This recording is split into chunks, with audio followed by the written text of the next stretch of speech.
É importante para a gente entender um pouquinho essa relação do pão da vida, né? Que Jesus veio revelar para a gente.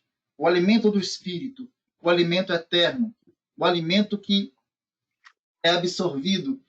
E é muito interessante, a gente falou de alimento eterno, quer dizer, é o alimento daquele que não vai ter mais fome.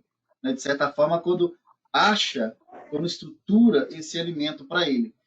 Mas aí ele faz um comparativo muito importante.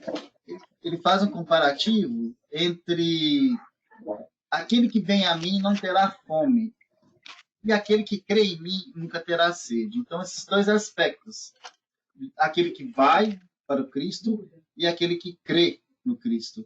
E ele faz uma correlação, que é aquele que vai, aquele que vetoriza, aquele que redireciona, a gente vem, né? Então ele vem, ele está, é uma direção, é um caminho. Ele não terá fome, mas aquele que crê em mim, aí não terá sede. E aí, de certa forma, a gente precisa desses dois elementos. Do elemento do pão material, do pão sólido, né? O sólido, o que se aproxime disso, mas um elemento mais sublime que é aquele que mata a sede, é o líquido, né? Que é o líquido. E aí a gente fez essa analogia na semana passada da questão daquele que vem a mim na questão da fome, e que é o redirecionamento. Então, aqui tem uma questão muito interessante, que é a da vetorização do livre-arbítrio, o redirecionamento do livre-arbítrio para uma direção onde os valores são outros, e esses valores são espirituais. Gente, eu estou insistindo na 35, porque todos os outros versículos aqui de baixo dependem desse entendimento, tá? Da fome e da sede, de crer e de vir. Tá? E agora, quando eu passo pelo processo de acreditação, ele estrutura uma nova fase, que é a sede. E aí a gente lembra da água, quando a gente trata da sede. E a água é o alimento da reencarnação. Né? Porque a gente falou de 75% do corpo que detém de água, constituído de água. E o crer é um elemento além do direcionar. Né? O direcionar, ele deixa de atender outras direções e atende uma só. Né? Ele faz a opção por exemplo, eu tenho 360 graus. Né? Nesses 360 graus, eu escolhi uma direção. E essa direção é a que eu sigo. E além de seguir essa direção, que é a administração do livre-arbítrio, quer dizer, eu reestruturo a minha vida e tudo que eu faço, ele se estrutura para atender essa possibilidade. Ele volta na questão de esse caminhar vetorizado leva ao acrescento do crer e da fé. E eu passo a ser. Né? Aí eu passo a ser. Então, nessa reflexão, a gente vê que nós temos esses dois patamares dimensionais. Porque na 36, ele fala aqui, mas já vos disse que também vós me vistes. Contudo, não credes. Quer dizer, enxergam, reconhecem o Cristo, mas a acreditação e o processo de construção da fé ainda não se faz. Mas aí, ele na 37, ele dá um reforço muito interessante, que é o consolo, né? E Jesus é sempre a base do consolo. Se quiser deixar outra para mim, então ele vem aqui. Vamos parar um pouquinho na 36, que tem algumas coisas importantes aqui também. Mas já vos disse que também vós me vistes, contudo não credes. Vamos trazer isso um pouquinho para a nossa realidade. Nós estudamos muito, assim, muito não, nós estudamos o Evangelho, não sei se isso é muito, mas nós estudamos o Evangelho. Marcelo, vamos pedir a Lourdinha para desligar o microfone, que está dando muita interferência. Ah, tá. Eu não estou aqui, até que eu não Lourdinha, não sei se é a Lourdinha, Achei o Beraba. Peraí. Nossa, mas o Beraba tem um tanto. É isso mesmo. Ô, Genoveva, o nosso está desligado. Não está. Não é o seu, não, deixa eu ver. Desculpa, Ludinha, é que a sua vozinha... Não, é só o meu mesmo, Gê. Às vezes a interferência é aqui. Não sei. Ah, Deixa eu ver se eu então consigo. tá, não vou desligar aqui também. Vocês estão vendo o quê? Uma voz de fundo? Uma voz de fundo no telefone ou pedindo Ah, peraí alguma que eu coisa. vou tentar pôr aqui. Só um momentinho. Que eu vou mudar aqui. Desculpa, Ludinha, Catita. Eu estou colocando. Eu gostando de vocês, que eu escuto a voz de vocês. Problema não, tudo bem. Só pra saber que já tinha desligado. Porque Uberaba, ela mandou separado. Nossa, gente, que confusão. Tá. Gente, mudei pro headset. Então tá. Melhorou? Ok. Tá bom, tchau. Estão me ouvindo? Oi? Sim, estamos te ouvindo, sim. Melhorou, GG? Estou te ouvindo. Melhorou um pouquinho? Melhorou, tá ótimo agora. Tá. Obrigada, viu? Era eu aqui mesmo. Desculpa, viu? Aqui, vamos voltar nessa parte do 36, que ela é importantíssima. Aí ela vai criando base para as da frente. Olha que coisa interessante, gente. Mas já vos disse que também vós me vistes e contudo não credes. E aí a gente traz isso para uma reflexão que é própria nossa, né? Daquilo que a gente já ouviu falar. Muitos, inclusive a gente pode voltar aqui depois para estudar a passagem do semeador, né, que é aqueles que ouvem, mas a mensagem sempre fica do lado, fica à margem. Nós deixamos ela à margem, né? E o que, que acontece com as pessoas que fazem isso, né? Que a gente já sabe que a influência espiritual vem e acaba, inclusive, com a intenção daquilo que estava sendo disposto. Mas muitos de nós também pressentimos o Cristo, né? Sentimos o Cristo, percebemos a presença dele, mas isso não é suficiente para que a gente volte definitivamente para o caminho reto que leva a Deus, que é a vetorização lá de cima. A gente falou lá em cima, lembra? Do vem, né? Que é a vetorização. Então, quer dizer, um depende muito do outro, os dois movimentos dependem muito um do outro.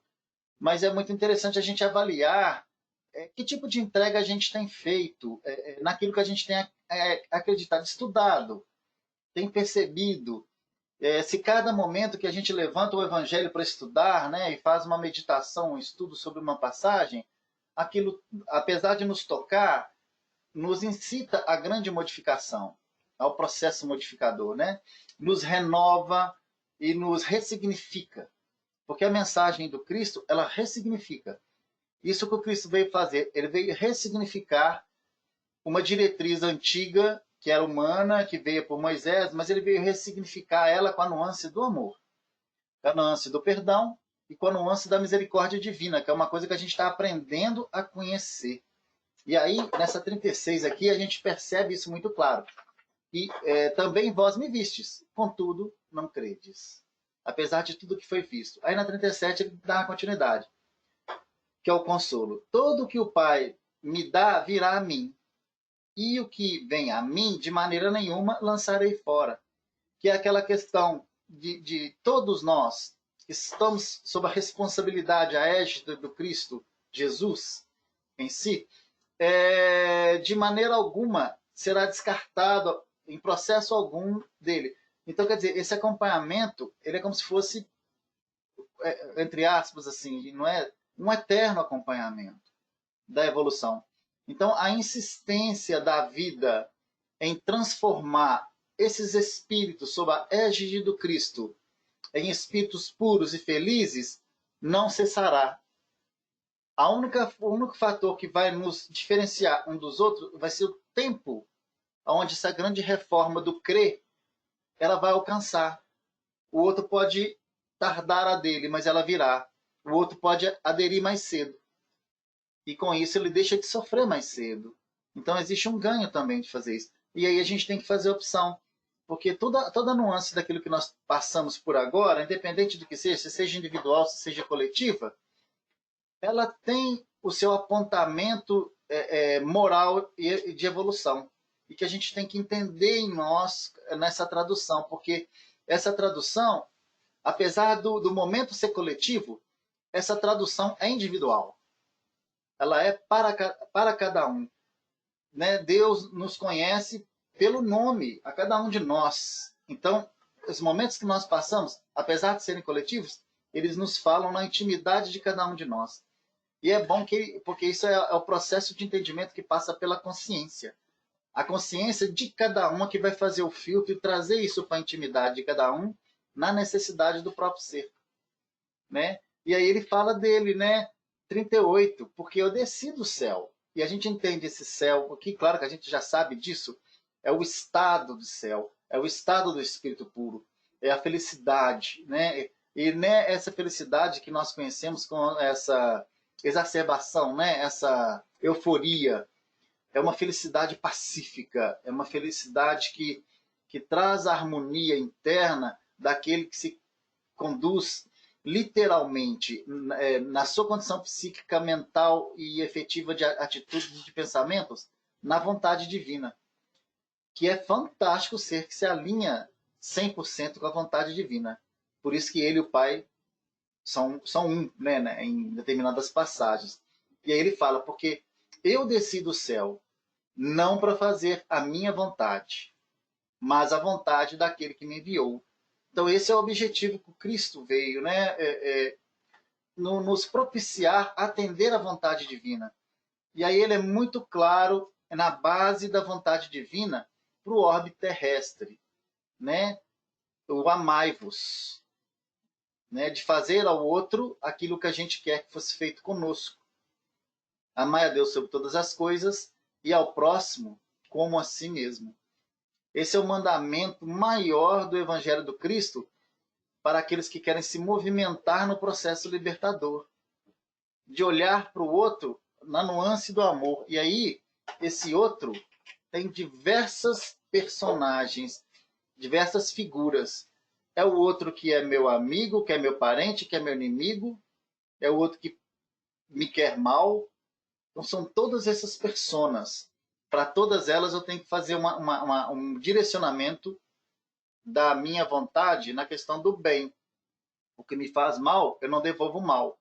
O que fala mal de mim, eu não falo mal dele. Inclusive, às vezes, acho até oportunidades para falar o bem. Né? E aquele que eu amo é caminhar de mãos dadas. Então, ele tem duas diretivas, né? O Cristo tem duas diretivas. Amar ao próximo como a si mesmo. E, quando ele fala para os trabalhadores, numa outra passagem, amar ao irmão como Jesus nos ama. Esses são os que trabalham na haste do Cristo. Essa segunda é um grande desafio. Eles nos concitam, nos fazem um grande chamado a dentro do nosso processo de fraternidade, não excluindo os outros, mas que entre nós, no campo fraterno, no campo do trabalho, no bem, que a gente nos ame como Jesus nos amou. É uma disposição muito elevada, né? Uma proposta do Cristo, sim, bem exigente. Mas esse é o trabalho que a gente tem que fazer dentro da fraternidade, dentro do Novo Horizonte. Né? Atuarmos com olhar de amor, com sentimento de amor, e isso nos embasar nas nossas atitudes, naquilo que a gente direciona. Né? Então, essa que é a vontade do Pai para conosco. É uma vontade exigente, gente, mas é uma vontade que nos propicia felicidade. 39. E a vontade do Pai que me enviou é esta: que nenhum de todos aqueles que me deu se perca, mas que o ressuscite no último dia. Aí é que tem os desafios, né? Essa questão do último dia aqui, qual seria esse último dia? Mas vamos antes. A vontade do Pai que me enviou é esta: que nenhum de todos aqueles que me deu sob a responsabilidade do Cristo se perca. Então, por isso que eu falo da questão temporal. Todos nós estaremos sob a égide do Cristo para que passemos pelos processos de evolução. Não esquece do arrependimento, da vontade, da mudança, né? E da prática do bem. E o arrependimento é o reconhecimento do mal em nós, que é o primeiro estágio. Depois do arrependimento tem processo de modificação, né? Que nos direciona. Então está tudo ainda no vinho, para depois entrar no crer. No crer é aquele que já faz, porque aquele que faz no processo da alma, né? Então é a questão da sede. E aí ele fala da questão de ressuscitar, né? No 39, né? Ressuscitar no último dia. Então o que a gente traz como resumo disso tudo que a gente trabalhou aqui? Jesus como Espírito plenamente cristificado, né? que já faz a vontade de Deus plena, e ele é a pura manifestação desse Deus, que vem apresentar em nós o Cristo interno que existe em cada um de nós, que tem a propensão enorme a fazer essa vontade de Deus, né? E aí viver a harmonia com o desejo de Deus, e aí a gente se sentir parte dessa criação de Deus. E quem contempla o Cristo também e sintoniza com ele, tem essa vida plena, que é o pão da vida que falou lá atrás, né? Em Deus, essa vida plena em Deus, e trazendo que essa vontade de Deus é a que move tudo que está à nossa volta. É a vontade de Deus, é o mecanismo da vida. Que esse ajustamento que nós fazemos de também participar dessa vontade divina nos torna cada vez melhores co-criadores. Olha que interessante, uma associação. À medida que nós atendemos essa vontade divina, o poder do co-criador que existe em nós, que é um poder crístico também, está dentro do processo do Cristo interno, ele vai aumentando, né? E a pessoa, e uma coisa também, a pessoa pode vetorizar e direcionar para Deus, para Jesus, e mudar o vetor, mudar o caminho. Mas quando ela passa a crer, ela já não consegue mais, né? E aí ele fala para a gente a questão é que o ressuscite no último dia. Isso é interpretado de diversas formas, né? O que é isso? A volta de Jesus, é o último dia do mundo, muita interpretação em cima disso aqui. Mas a Gênesis diz para a gente que o mundo foi criado em 6 dias. E aí a gente sabe que esses dias na Gênesis representam uma era, um determinado período, e não somente um ciclo de 24 horas. Então, lá na segunda epístola também, quando fala da relatividade do tempo, diz para a gente que o dia para Deus tem 1000 anos. Né? A segunda carta de Pedro, capítulo 3, versículo 8, fala disso. E que pode ser traduzida como o estágio final. Então, ele é o processo do estágio final. Então, que se ressuscite no último dia, é o último dia do homem velho. Que eu entendo assim, tá, gente? A gente pode trazer umas outras aqui. Então, é o último dia. É o último dia do homem velho em nós. É o último dia, talvez, do sofrimento. Né? Do sofrimento relativo à manifestação desse homem velho que a gente tem. E é interessante. A manifestação do homem velho hoje nos traz o arrependimento, que é a dor do arrependimento. Então, o último dia é aquele dia, o último suspiro do arrependimento em nós, porque nós vamos ter reconhecido todos os erros através do nosso sentimento, das interpretações daquilo que a gente sente e outros processos que a gente precisa ir. Então, esse ressuscite quer dizer que ele estava vivo, né? Olha que interessante. E por alguns processos, ele faleceu dentro de mim. E quando é que esse processo falece dentro de mim? Quando eu exerço mal. Mas que o ressuscite no último dia. Isso quer dizer que é a última vez que o homem velho falará pelo Marcelo. É a última vez que ele vai trazer essa questão, né, de representar a minha persona. Tadinha, gente. Desculpa, e aí isso não vai acontecer, né? Porque passa a representar uma nova era. Uhum. E aí, olha que interessante, né? Quando a gente fala ainda também, não é que a interpretação nossa não é Jesus vai ressuscitar, é que nós vamos ressuscitar dentro de nós o Cristo que por algum motivo ele por alguns momentos ele através do seu estágio ele silenciou. Pode. Porque toda vez que nós fazemos o mal, algo silencia dentro da gente, né? Foi. E sempre que a gente sintoniza com essas boas ideias, com os bons pensamentos, elevamos o nosso padrão vibratório, quando nós aderimos ao Cristo, nós somos elevados. E isso determina esse final desse estágio evolutivo que a gente precisa, que é o estágio do arrependimento. Ele não será mais importante para nós, porque ele não vai ter motivo mais. Bacana, né? Eu gostei. Sempre gosto, né, gente? Sou suspeito demais. Então, isso é uma seleção natural, interna. E é uma seleção natural Foi, também, Andréia. pelo período de transição que o nosso planeta está vivendo. Ele deixa de ser um planeta de prova e expiações para se tornar um planeta de regeneração, que é a adesão da ideia do Cristo. Né? Representa essa adesão da ideia do Cristo. Vamos aqui para o 40. Porquanto a vontade daquele que me enviou é esta, que todo aquele que vê o Filho e crê nele tem a vida eterna.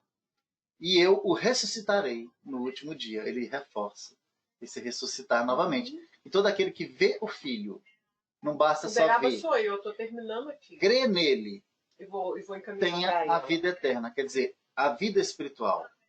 E aí, durante esse processo, aqui tem um processo que a gente tem que entender, né? O filho vê, o filho crê, ele começa a se alimentar do pão eterno, que traz o alimento da vida eterna, que é a vida espiritual, né? Que é a importância do espírito em detrimento da matéria que existe em mim, ou do materialismo que existe em mim. E à medida que eu vou deixando de ser materialista, quer dizer, de viver os processos do mundo, e elevo meu padrão para viver um processo espiritual, quando eu vou começando a ressarcir na minha consciência todo vínculo com o sofrimento, através do start do arrependimento, do reconhecimento, da elaboração, mudança de atitudes e vai por aí afora. E aí, no último dia que esse homem fala, gente, deixa eu só para mim, ver com vocês aqui, ó. eu vou para uma projeção diferente. Tranquilo. Só que a né? supervisora está sem acesso. Gente, tem 2 minutinhos. Eu queria ouvir vocês, que eu acho que eu falei demais. Senão o GG daqui a pouco também assume e não deixa ninguém, né, G? Tem algumas vocês que não estão disponíveis. Não deixa ninguém falar. Aí eu queria que vocês... Vamos ver, né, se alguém quer falar alguma coisa. Aqui, ó, o C, problema relatado. O C não... O Marcelo tem uma interferência de uma ligação. Tem 1, 2, 3, Oi? 4, 5. Tem uma ligação que está interferindo, um telefone de alguém que está interferindo. Ah, entendi. Tá, mas assim, deu para vocês ouvirem, mesmo assim? Não, começou a interferir agora, tava tranquilo. Ah, tá. Vou travar o meu aqui. Marcelo,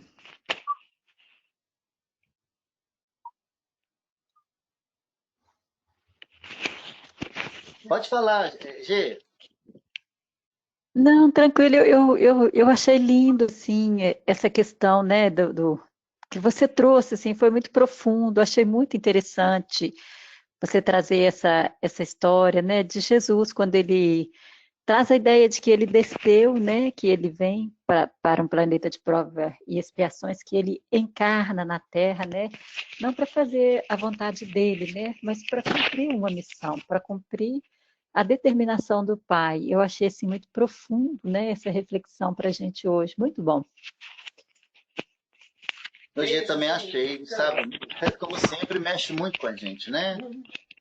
O Evangelho mexe muito com a gente. E o Cristo falando para a gente é uma força para nossa alma ser diferente, muito grande, né? Essa capacidade de renúncia, essa capacidade de compreender o bem maior, o coletivo, né? O que a gente está precisando hoje. Porque muitas vezes a gente preocupa só conosco, esquecendo que para além da nossa questão tem uma questão coletiva, que é muito maior do que nós também, né? Isso mesmo, Gê. E vou passando a bola para você de uma vez, viu? Aqui, eu queria compartilhar minha tela, então vou mudar, vou sair do smartphone e vou entrar aqui no notebook, pode ser? Aí eu viro Marcelo Vicente quando eu faço isso.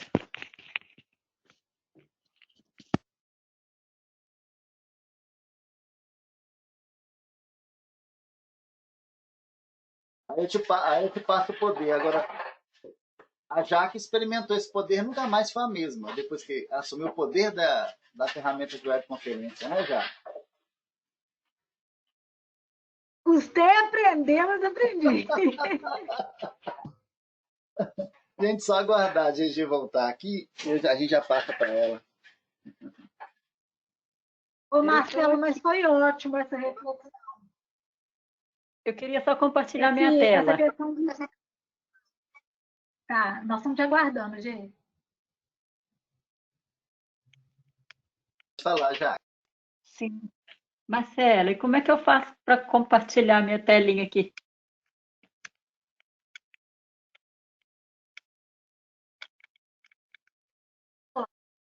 Estamos vendo a sua tela aqui, você já compartilhou. Só que a gente está vendo aquela tela assim, tem uma ótima reunião. Pois é. Deixa eu ver aqui.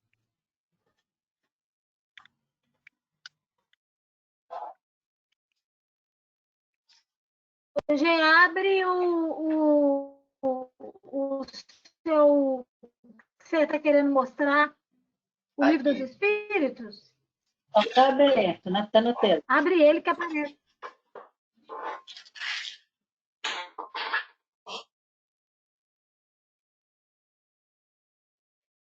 Isto. Eu. Deu. O que vocês estão vendo aí? A 740 do Livro dos Espíritos. Deixa eu só sair da outra.